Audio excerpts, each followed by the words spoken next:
Well, the fall of the Assad regime is having far-reaching consequences, including as far away as Libya. Russia is moving some military hardware out of its former ally, and some of that is making its way to the North African country. Well, for more on that, we're joined by Zineb Rubour.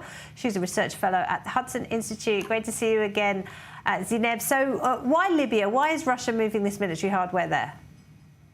Well, first of all, thank you very much for having me.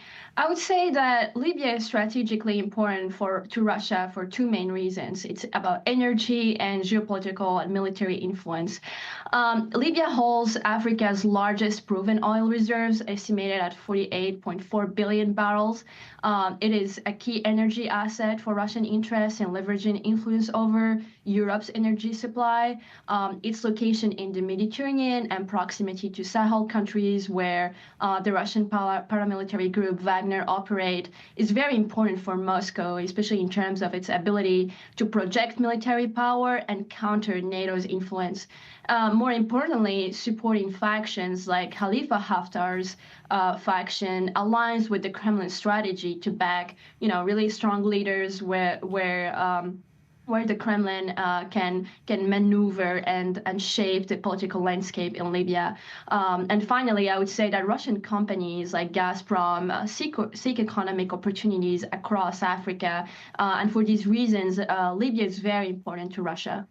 Well, quite. What about from the Libyan perspective, though? Because this country has been trying but failing since the ousting of Muammar Gaddafi over a decade ago to move forward and build some kind of democratic state. I mean, what does a boosted Russian presence mean for Libya? Well, I think that there is another key player here. Just like in Syria, Turkey is playing an enormous role in Libya.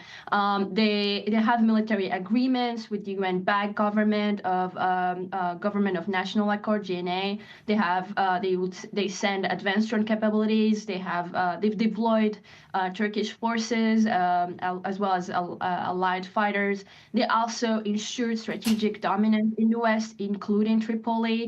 President Erdogan continued diplomatic engagements, etc. So I think here that if Russia tries, to have something similar that it had in Syria, it will find Turkey again. And this is where I see it as a more that there's a geostrategic game that is going to play, and I doubt that the Russians will try to get involved in that, given that they just lost a key strategic